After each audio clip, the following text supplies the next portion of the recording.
ஜெபம் செய்வோம். அன்பும் இரக்கமுள்ள பரலோக தகப்பனே, இந்த நல்ல வேலைக்காக நன்றியோடு ஸ்தோத்திரிக்கிறோம். காலைதோறும் உடைய கிருபை புதிதாக இருக்கிறதுக்காக நன்றி செலுத்துகிறோம். உள்ளத்தின் ஆழத்திலிருந்து எல்லாரும் நன்றி செலுத்துங்க. நாங்கள் நிற்பதும் நிர்மூலமாகாமல் இருப்பதும் கர்த்தருடைய கிருபையே. உடைய இரக்கங்களுக்கு முடிவில்லை. இவை காலைதோறும் புதிதாக இருக்கிறதுக்காக ஸ்தோத்திரம். ஆண்டவரே, கடந்த மாதம் முழுவதும் எங்களை கண்ணின் மணியைப் போல காத்து இந்த புதிய மாதத்தை காணும்படி செய்திருக்கிறீரே, உமக்கு ஸ்தோத்திரம். எத்தனையோ விக்கினங்களும், எத்தனையோ வேதனைகளும், எத்தனையோ துன்பங்களும், எத்தனையோ தொல்லைகளும், எத்தனையோ கஷ்டங்களும், எத்தனையோ இடையூறுகளும், போராட்டங்களும், நிந்தைகளும் வந்த பொழுதும் நீரே எங்களுக்கு அடைக்கலமும் பலனும் ஆபத்து காலத்தில் அனுகூலமான துணையாய்ந்திரதுக்காக உமக்கு ஸ்தோத்திரம். உன்னதமானவரின் மறைவில் இருக்கிறவன் சர்வ வல்லவரின் நிழலில் தங்குவான். அந்த வார்த்தைக்கேற்ப கர்த்தர் எங்களை காத்து கிருபைக்காய் ஸ்தோத்திரம். எங்களை காத்த நிழல் எங்களை விலகாமல் கிருபையாய் நடத்துகிற தயவுக்காய் ஸ்தோத்திரம். அனுதினமும் எங்களை பாதுகாக்கிற தயவுக்காய் ஸ்தோத்திரம். என்னை சிநேகிக்கிறவர்களை நான் சிநேகிப்பேன், அதிகாலை நீ தேடுகிறவர்களை கண்டறிவார் என்ற வார்த்தைக்காக ஸ்தோத்திரம். கர்த்தரை கண்டடைய சமயத்தில் அவரை தேடுங்கள், அதனால அதிகாலையில் உம்மை தேடுகிறோம். 4ஆம் ஜாமத்திலே சீஷர்களை சந்திக்கும்படியாய் நீர் வந்து அவளை பாதுகாத்தவர், காற்றையும் கடலையும் அதற்றினவர், கடலில் மேல் நடந்து வந்தவர். எங்களுக்காக நீர் காலையிலே வந்து தேவைகளை சந்திக்க போகிற கிருபைக்காய் ஸ்தோத்திரம். இயேசுவின் நாமத்தில் ஜெபிக்கிறோம் பிதாவே, ஆமேன். நம்ம எல்லாரும் சேர்ந்து அப்பா பிதாவே அன்பான தேவா அருமை இரட்சகரனே என்ற பாடலை நாம் பாடுவோம். அப்பா பிதாவே அன்பான தேவா அருமை இரட்சகரே, ஆவியானவரே. அப்பா பிதாவே அன்பான தேவா அருமை இரட்சகரே, ஆவியானவரே. எங்கோ நான் வாழ்ந்தேன், அறியாமல் அலைந்தேன், என் நேசர் தேடி வந்தீர். நெஞ்சார அணைத்து முத்தங்கள் கொடுத்து நிழலாய் மாறிவிட்டீர். நெஞ்சார அணைத்து முத்தங்கள் கொடுத்து நிழலாய் மாறிவிட்டீர். நன்றி உமக்கு நன்றி ஐயா, நன்றி உமக்கு நன்றி. அப்பா பிதாவே அன்பான தேவா அருமை இரட்சகரே, ஆவியானவரே. தாழ்மையில் இருந்தேன், தள்ளாடி நடந்தேன், தயவாய் நினைவு கூர்ந்தீர். கலங்காதே என்று கண்ணீரை துடைத்து கரம் பற்றி நடத்துகிறீர். கலங்காதே என்று கண்ணீரை துடைத்து கரம் பற்றி நடத்துகிறீர். நன்றி உமக்கு நன்றி ஐயா, நன்றி உமக்கு நன்றி. அப்பா பிதாவே அன்பான தேவா அருமை இரட்சகரே, ஆவியானவரே. அப்பா பிதாவே அன்பான தேவா அருமை இரட்சகரே, ஆவியானவரே. கைகளை உயர்த்தி ஆண்டவரே, உம்முடைய சமூகத்திலிருந்து எங்களுக்கு இப்பொழுது ஒரு மாபெரும் நன்மை உண்டாகட்டும், பாக்கியம் உண்டாகட்டும். நன்மையும் கிருபையும் தொடரும் என்று சொன்னீர் அல்லவா? உடலிலே சுகம், ஆரோக்கியம். நீர் சுற்றி திரிந்து ஊழியம் செய்த பொழுது சகல நோய்களையும் சகல வியாதிகளையும் பலவீனங்களையும் நீர் குணமாக்கினீர். முடித்தில் வந்தவர்கள் ஒருவரையும் நீர் வெறுமனே திரும்பி அனுப்பினதே இல்லை. அவ்வளவு சுகத்தை கொடுத்தீர். இப்பொழுதும் கூட கர்த்தாவே, உடைய பிள்ளைகள் சுகம் வேண்டி, ஆரோக்கியம் வேண்டி உடைய சமூகத்தில் வந்திருக்கிறபடினாலே, உடைய பிள்ளைகள் வறுமையிலிருந்து எங்களை விடுதலை ஆக்கும் என்று கதறுகிறபடினாலே, இந்த வியாதியிலிருந்து எங்களை குணமாக்கும் என்று கதறுகிறபடினாலே, இந்த குடும்ப பிரச்சனைகள், கணவன் மனைவியிலே காணப்படுகிற பிரிவினைகள், இந்த குழந்தையின்மை, இந்த திருமணமாகாத ஒரு நிலைமை, இப்படிப்பட்ட ஒரு பிரச்சனைகளிலிருந்து ஆண்டவரே நீர் எங்களை காக்கும்படியாக இங்கு சமூகத்தில் நீர் வந்திருக்கிறபடினாலே உமக்கு ஸ்தோத்திரம் ஆண்டவரே. இப்பொழுதே நம்முடைய அற்புதம் செய்கிற கரம் ஒவ்வொரு மீதும் இறங்கி வரட்டும் ஆண்டவரே. இயேசு என்றாலே, மெசையா என்றாலே, மரணத்திலிருந்து நம்மை மீட்கிறவர், மரண இருளின் பள்ளத்தாக்கிலே இருந்தவர்களை விடுதலையாக்குறவர், இப்பொழுதும் செய்கிறவர். அவர் நேற்றும் இன்றும் என்று மாறாதவர். இறங்குங்க ஆண்டவரே, இறங்குங்க தகப்பனே. ஒரு அதிசயம் இந்த நாளில் நடக்கட்டும். விசாக்காக ஜெபிக்கிறவங்க, எக்ஸாம் போகிறவங்க, நீங்கள் பிள்ளைகளுக்காக கரை உயர்த்தி ஜெபம் பண்ணுங்க. எக்ஸாமினேஷனில் கர்த்தருடைய கரம் பிள்ளைகள் மீது இருக்கட்டும். 100 மடங்கு மார்க்கு இந்த பிள்ளைகளுக்கு தாங்க ஆண்டவரே. நல்ல சரீர சுகத்தை கொடுங்க. யூட்ரஸ் குணமடையட்டும். கேன்சர் கட்டிகள் மறையட்டும் ஆண்டவரே. நுரையீரலில் காணப்படுகிற பிரச்சனைகள், ரெஸ்பிரேட்டரி இஷ்யூஸ் மறையட்டும். கால் உடைந்து போய் வேதனையோடு இருக்கிற பிள்ளைக்கு கர்த்தர் இப்பொழுது ஒரு புதிய எலும்புகளை உருவாக்கி எல்லாம் இணைந்து, அன்று ஒன்றோடு ஒன்று இணைந்தன என்ற வேதத்தில் வாசிக்கிறபடியே கர்த்தர் அப்படியே செய்வீராக. எல்லா கழுத்து நரம்புகள், எலும்புகளும், தண்டுவடமும் கர்த்தர் குணமாக்கும். இதை தாழ்த்துகிறோம், உண்மை மாத்திரம் உயர்த்துகிறோம். நீர் அற்புதம் செய்தபடினால் நமக்கு நன்றி. எங்களுடைய வருமானத்தை கர்த்தர் பெருக பண்ணும். 100 மடங்கு ஆசீர்வாதத்தை தாரும். ஈசாக்கு விதைத்தான், அந்த வருஷத்துல 100 மடங்கு பலனை பெற்றுக்கொண்டான். அவன் வர விருத்தி அடைந்து மகா பெரியவனானான். இயேசுவின் நாமத்தில் ஜெபிக்கிறோம் பிதாவே, ஆமேன். பிரியமானவர்களே, ஒரு 2 நாளைக்கு பின்பு உங்களை சந்திப்பதில் மிகுந்த மகிழ்ச்சி. இது ஒரு பெரிய லாங் கேப் மாதிரி எனக்கே ஃபீல் ஆச்சு. ஏன்னா நம்ம சாட்டர்டே ஃபர்ஸ்டாக இருந்தபடினால 6 மணிக்கு சர்வீஸ் போக வேண்டிய சூழல், அதே சமயத்தில் சண்டே சர்வீஸ் ஆனபடினால உங்களோடு கூட பேச முடியல. ஆனாலும் இந்த மாதத்தின் வாக்குத்தத்தத்தை உங்களோடு கூட நான் பகிர்ந்து கொள்ள விரும்புகிறேன். ஆண்டவர் இதை அவர் கொடுத்தார். பிள்ளைகளுக்கு இதை எனக்கும் ஆசீர்வாதமாக இருக்கும்படி, உங்களுக்கும் ஆசீர்வாதமாக இருக்கும்படி இந்த மார்ச் மாதத்தில் கர்த்தர் ஒரு பெரிய காரியங்களை இந்த குடும்பங்களில் செய்ய போகிறார். ஆமென். எத்தனை பேர் நம்புறீங்க? ஜெபத்தோடு கேளுங்க. ஏன்னா இந்த மாதம் நம்ம ஒரு பெரிய அற்புதத்தை நம் கண்கள் காணப்போகிறது. அல்லேலூயா. நான் ரொம்ப விசுவாசிக்கிறேன். நீங்களும் ஜெபத்தோடு கேளுங்க. இந்த மாதத்தின் வாக்குத்தத்த வசனம் என்னன்னா, சகரியா 9ஆம் அதிகாரம் 12ஆம் வசனம். சகரியா 9ஆம் அதிகாரம் 12ஆம் வசனம். நம்பிக்கை உடைய சிறைகளே, அரணுக்குள் திரும்புங்கள், இரட்டிப்பான நன்மையை தருவேன், இன்றைக்கே தருவேன். இவ்வளோ அழகா ஆண்டவர் நம்மோடு பேசுகிறார் பாருங்களேன். கடந்த 2 மாதம் ஏற்பட்ட பயங்கரமான உபத்திரவங்கள், வேதனைகள், குறைவுகள், வியாதிகள், பலவீனங்கள், சோர்வுகள் மத்தியில் ஆண்டவர் கொடுக்கிற பெரிய ஆசீர்வாதம் என்னன்னா, நீங்க மேல நம்பிக்கையா இருக்கிறபடினாலே, என் அரணுக்குள் இருக்கிறபடினாலே. அரண்னா யார்? ஆண்டவர் தான். அரண்னா கர்த்தர் தான். அரண்னா பரிசுத்த ஆவியானவர் தான். கர்த்தருடைய நாமமே பலத்த துருகம். நீதிமான் ஓடி அதற்குள்ளே சுகமாய் தங்குவான்.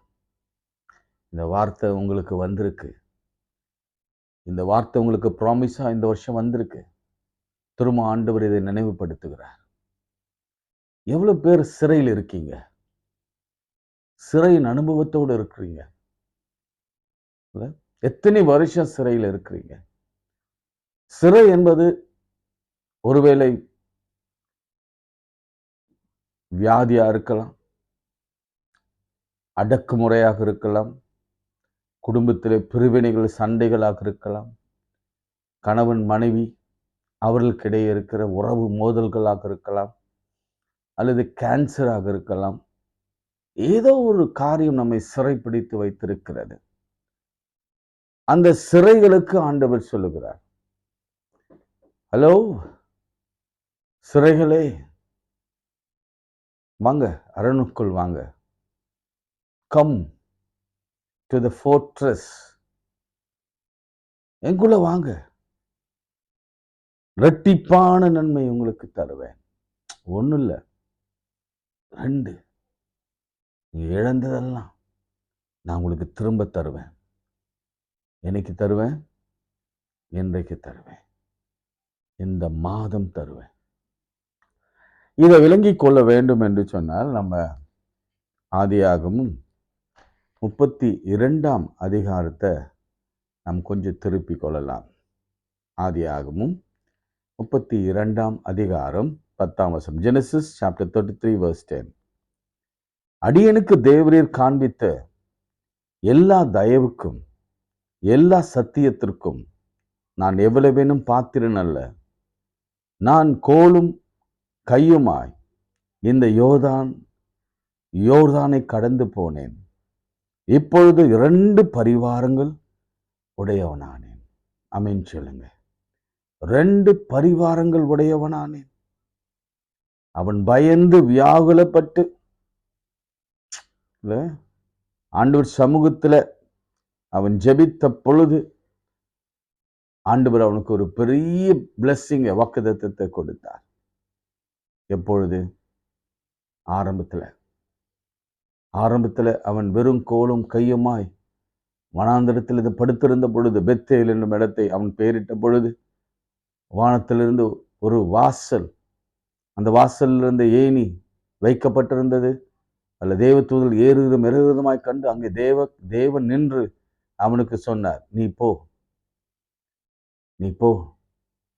போ, திரும்பி வருவேன், நான் உன்னோடு கூட இருப்பேன் என்று சொன்னார். சரி, இப்போ யாக்கோபுக்கு இந்த 2 பரிவாரங்கள் எப்படி கிடைச்சது? வெறும் கோலும் கையும் தான் போனான், ஒண்ணுமே இல்லை. அப்பா கூட சொத்தும் கொடுக்கிற, என்னதான் அவன் ரெட்டிப்பான அவன் அண்ணன் பங்கையும் சேர்த்து பெற்றுக்கொண்டாலும் பிரயோஜனம் இல்லை. ஏமாற்றி பெற்றுக்கொண்டாலும் அதை அனுபவிக்க முடியல.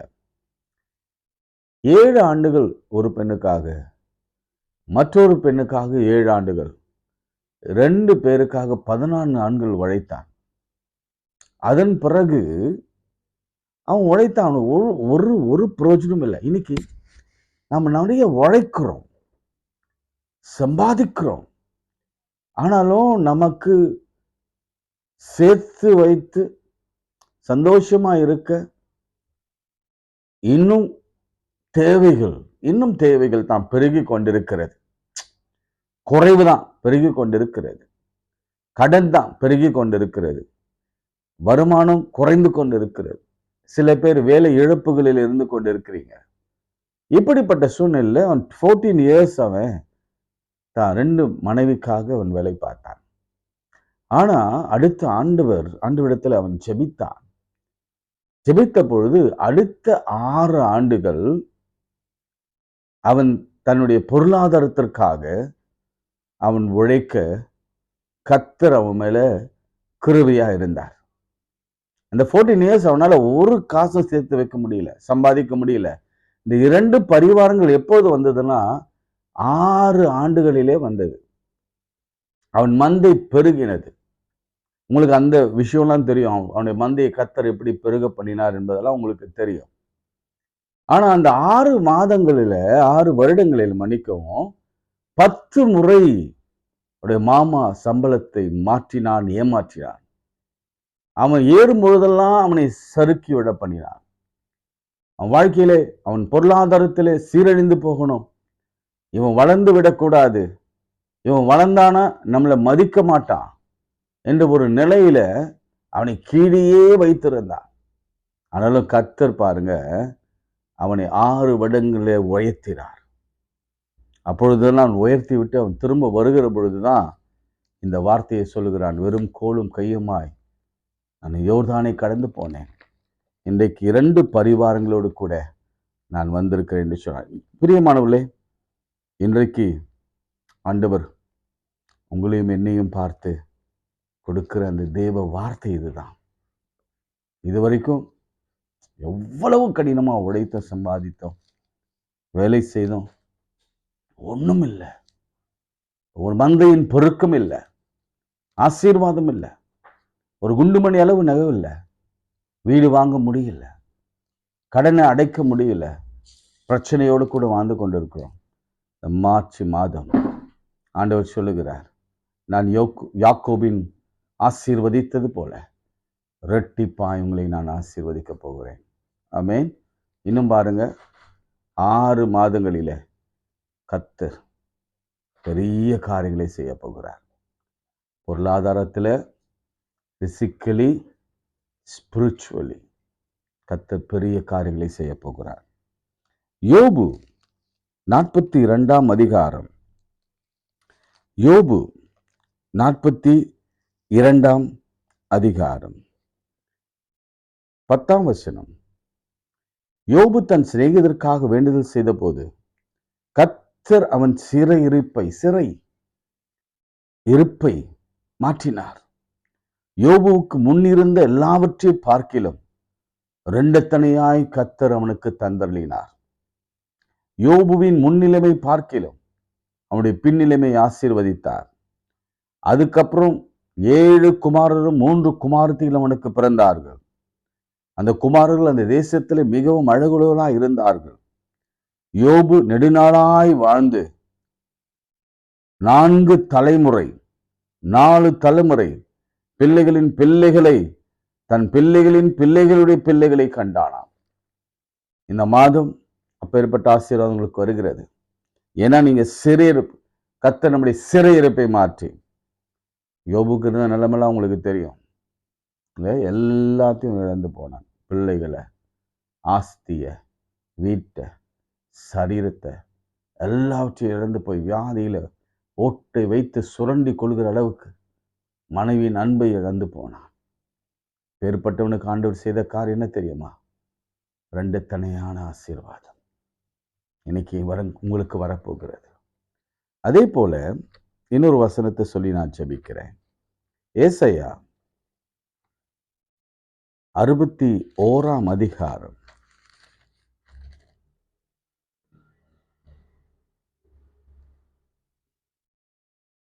அதுல 7ஆம் வசனம்.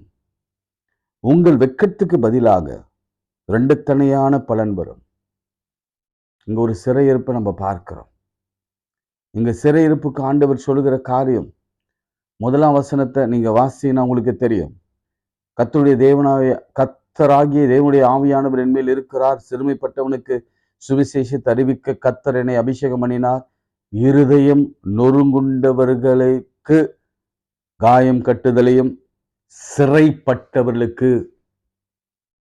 விடுதலையும். அதான் நான் முதல்ல சொல்லிட்டல, நம்பிக்கையுடைய சிறைகளே, சிறைப்பட்டவர்களுக்கு விடுதலை, கட்டுண்டவர்களுக்கு கட்டவிழ்த்தலை கூறவும், அனுக்கிரக வருஷத்தையும் துயரப்பட்ட அனைவருக்கும் ஆறுதல் கொடுக்கவும். அப்படி சொல்லிட்டே வரும்போது அவர் சொல்லுகிறார், உன் வெட்கத்துக்கு பதிலாக இந்த 25ஆம் ஆண்டு 2 மாதம் வரைக்கும் வெட்கம், நிந்தை, அவமானம், எந்த இடத்துல போய் நிற்க முடியல, தலை கவிழ்ந்து தான் நின்னோம், ஒரு நல்லது கெட்டதுக்கு போக முடியல, ஒண்ணுமில்லை. ஒரு நாள்ல நம்ம யோபு போல சிறந்து வாழ்ந்தோம், ஆனா இப்போ தாழ்ந்து போயிருக்கிறோம். அதே போலதான் யாக்கோபின் வாழ்க்கையும் கூட. அப்பா அம்மா பிள்ளை செல்ல பிள்ளையா இருந்தான், ஆனா வனாந்தரத்துல ஒன்றுமில்லாதவனா மாறினான். எங்க அவனுக்கு புத்திர சுவகாரம் இருந்தது. ஆனால் லாபான் வீட்டிலே அடிமை போல நடத்தப்பட்டான். 10 முறை அவன் சம்பளத்தை ஏமாற்றினான். சொல்றார், வெக்கத்துக்கு பதிலாக இரண்டத்தனையான பலன் வரும். லட்சிக்கு பதிலாக தங்கள் பாகத்தில் சந்தோஷப்படுவார்கள். அது நிமித்தம் தங்கள் தேசத்தில் இரட்டிப்பான சுதந்திரம் அடைவார்கள். நித்திய மகிழ்ச்சி அவர்களுக்கு உண்டாகும். அல்லேலூயா. வெக்கத்துக்கு பதிலாக இரண்டத்தனையான பலன் வரும். இவ்வளவு நல்லவர் பாருங்க ஆண்டவர். மூன்றாவது, நிறைய ஊழியக்காரர்கள் பார்க்குறாங்க. ஊழியம் செய்ய விரும்புகிறவங்க பார்க்குறாங்க. ஊழியக்காரன் குடும்பம் பார்க்குறாங்க. கர்த்தர் என்ன செய்ய போறார் பார்க்கலாம். 1 தீமோத்தேயு 5ஆம் அதிகாரம் 17ஆம் வசனம்.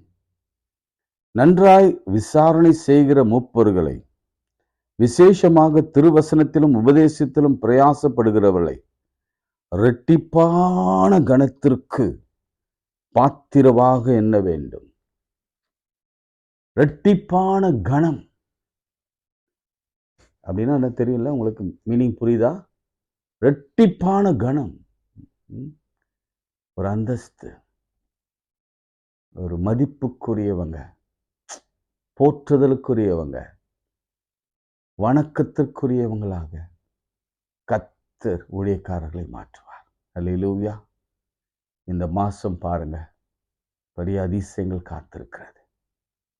பிரியமானவர்களே, திரும்ப சொல்றேன், நம்பிக்கையுடைய சிறைகளை அரணுக்கு திரும்புங்கள். இரட்டிப்பான நன்மையை தருவேன். இன்றைக்கு தருவேன். ஜெபம் செய்வோம். அன்பும் இரக்கமுள்ள பரலோக பிதாவே, மனமகிழ்ச்சியான இந்த காலை வேளைக்காக நின்று ஸ்தோத்திரிக்கிறோம். மார்ச் மாதத்தின் வாக்குத்தத்த வசனங்களுக்காய் நன்றி செலுத்துகிறோம். நீர் உங்களோடு பிள்ளைகளோடு கூட இடைப்பட்டீர். உமக்கு நன்றி ஆண்டவரே. நீர் பேசினீர், முகமுகமாய் பேசினீர். உம்முடைய வார்த்தைகளை அவருடைய செவிகளிலே வைத்து, இருதயத்திலும் வைத்து, இரட்டிப்பான, இரண்டத்தனையான, 2 மடங்கு கனம், 2 மடங்கு செல்வம், 2 மடங்கு சம்பத்து, 2 மடங்கு பிள்ளைகளின் ஆசீர்வாதம், 2 மடங்கு இழந்தவை எல்லாம் திரும்ப, முன்னிலைமை காட்டிலும் பின்னிலைமைய, வெறும் கோலும் கையுமா இருந்த நிலைமை மாறி பெரிய செல்வ சீமானாக மாறுகிற கிருபை கர்த்தர் கொடுத்த ஆசீர்வாதியும், எல்லா வியாதிகளும் நீக்கி யோபுவுக்கு பழைய சரீரத்தை கொடுத்தது போலவே கர்த்தர் ஒரு புதிய சரீரத்தை கொடுத்த ஆசீர்வாதியும். இந்த நாளிலும் கூட ஜெபித்து வேண்டுதல் செய்கிற ஒவ்வொரு பிள்ளைகளுக்கும் கர்த்தர் பதில் கொடுத்த கிருபை ஸ்தோத்திரம். மார்ச் மாதம், ஏப்ரல் மாதம் நாங்கள் சாட்சியாக நிற்க உதவி செய்யும். ஆண்டவர் எங்கள் சிறையிருப்பை மாற்றினார். சிறையிருப்பை